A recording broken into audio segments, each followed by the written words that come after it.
Take a look at this, Tamiya fans. Another comical buggy has been added to the Tamiya lineup, but this one is a little bit different. Up until now, we've had two-wheel drive buggies, and this right here is a four-wheel drive buggy. Anybody that's a Tamiya fan definitely knows the Avante, and that is a four-wheel drive vehicle. And this is the comical representation of the Avante, which was just an awesome four-wheel drive buggy back in the day. And even the re-release as well. I have that. I still have it. I am definitely not letting it go. And same with this thing. This thing is very cool. This is based on their GF-01 platform, and we've seen this platform in a bunch of variations from Tamiya. The heavy dump truck, I have that still. Love playing with that truck, but they've gone ahead and adapted it to the comical platform, and they just did a killer job again. I mean, these buggies are all about having fun, and to me, kind of remembering the days of the past of having a great time with the different vehicle offerings that they had that really launched RC to where it is. So let's start talking about the Comical Avante. And the big draw right here is the body on this.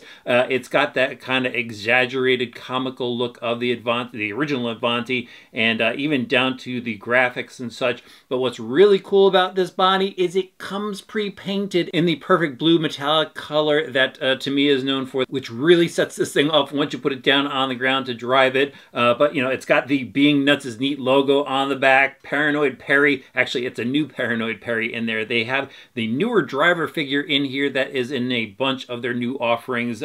Really love the look of the motocross helmet in there, and you could actually go and customize the guy. They got different decals, so you could put you know, different eyes on him, and it's just really cool. You could go paint him, of course, however you want. It does come molded in white, and I just chose to paint it similar to the box art. So that, it really just sets it off. It just gives it a totally fun look to it. But let's pop the body off here. Just 4 small body clips. They do have some new body mounting positions in the rear for this, you know, different from the other GF-01 platforms. But it's really cool. You do have to go ahead, cut out all the decals, but at least you don't have to paint it. And then you have to screw it on the wing. There's some little rubber O-rings in there to help damp it so you don't break that off. But here it is, the GF-01 platform.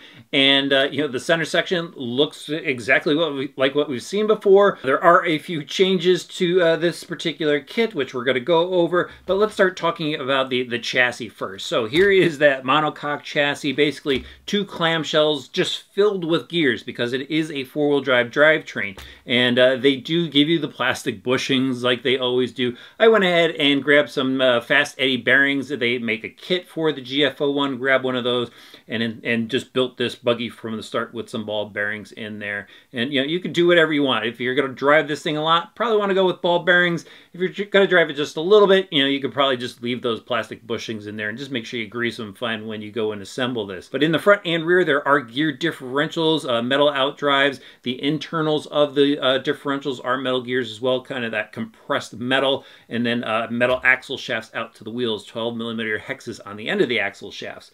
So that pretty much makes up the drivetrain. Attached to the drivetrain to power it, they do give you the Silvercan 540 motor, 18-tooth pinion gear, and it's also pretty simple to put together. Tamiya has some really great instruction manuals where you can lay down the hardware on the manual to see, you know, what hardware you need to use in certain places. They tell you, you know, how many screws need to go in certain places. You will just need a good Phillips screwdriver for this particular kit. I have a Tamiya screwdriver that works really well. But you know, that's kind of key to building a Tamiya kit, is having a good screwdriver. And so now let's move on to the suspension, and it's the GF-01 suspension. This suspension has been used on a number of their kits.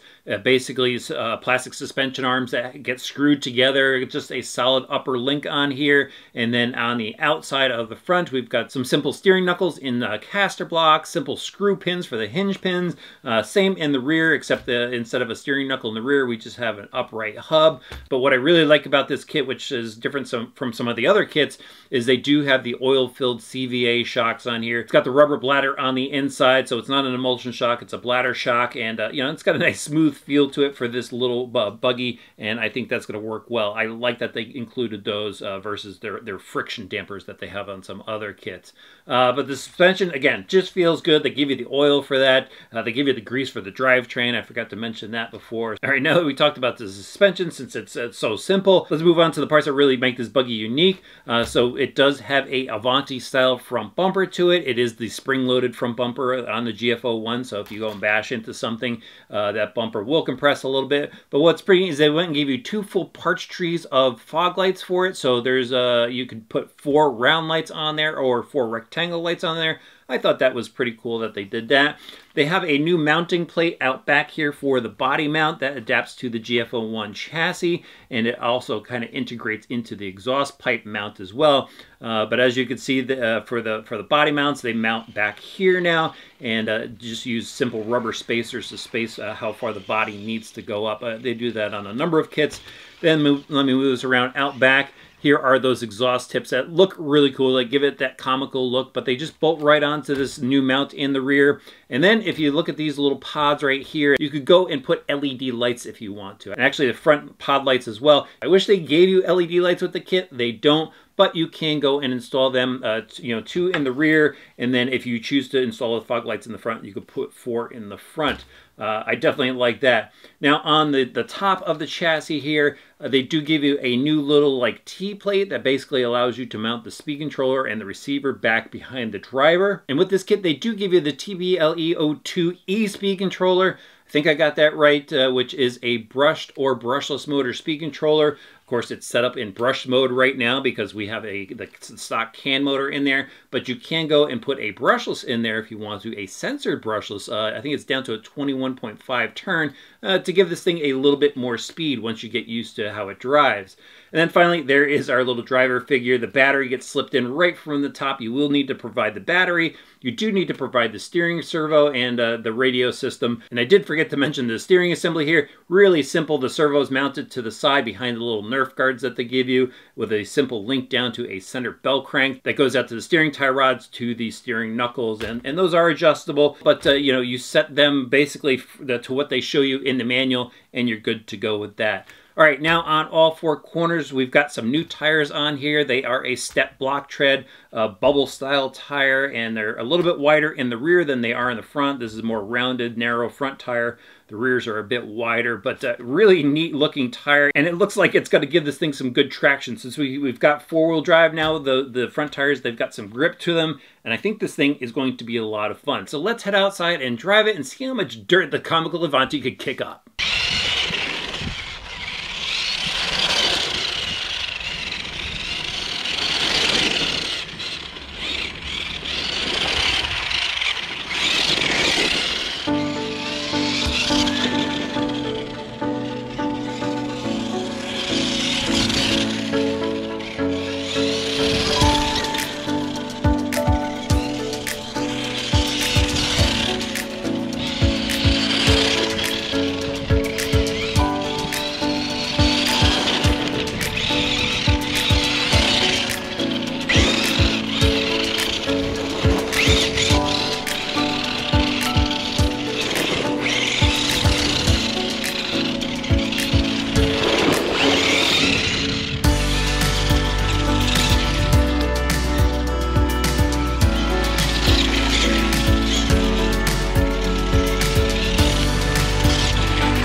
Another fun day of wheeling RC cars, this time with the Tamiya Comical Avante. And this little buggy right here is a lot of fun, and dare I say it, it's a little bit more fun than the two-wheel drive versions of the Comical Buggy. The four-wheel drive driveline in here I think really bumps up the fun factor of this style of vehicle. Don't get me wrong, the two-wheel drives are a lot of fun. They're fitting to the style of the body on there, but the front end seems to pop up a lot, even in stock form, and with this, the front end was a bit more planted and just bumped up that fun factor a little bit more. And you know, it's all what you want to get out of it. If you like the two-wheel drive style of like the Frog and the Hornet and the Grasshopper, yeah, those are going to be a lot of fun for you.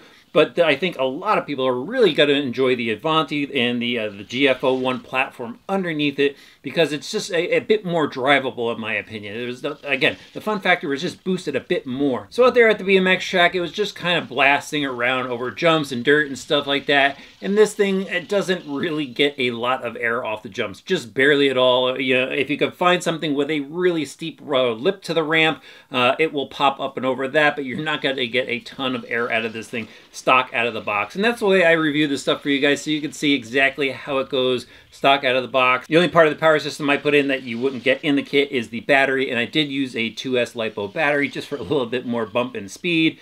But, you know, it's quick enough to where, you know, it will tear up some dirt. It will get a slight amount of air, but it handles really well. You know, just driving around over bumps and ruts and stuff like that, it doesn't get tossed up. These little oil-filled shocks on here actually work pretty well for the size of the buggy, for the stance of the suspension and everything. And overall, it's just fun to bomb around with in your backyard, over the grass, through like a rocky driveway and stuff like that. I mean, just the pure fun factor is there with it. Steering-wise, it's pretty neutral. It's not going to carve some tight turns on a racetrack, but for bombing around the BMX track in the backyard and stuff like that, you can pull some tight turns, wide sweeping turns with the throttle pinned. So the steering does well, especially since I was just running a standard servo in there. If you want a little bit more precision, go find something a bit more high torque, and they do have an aftermarket servo saver that you can go and put on that basically has a stiffer spring in it. So definitely check that out if the steering doesn't fit your particular needs. Now let me just touch on the power again. It's got that 540 motor in there with the 18-tooth pinion on it.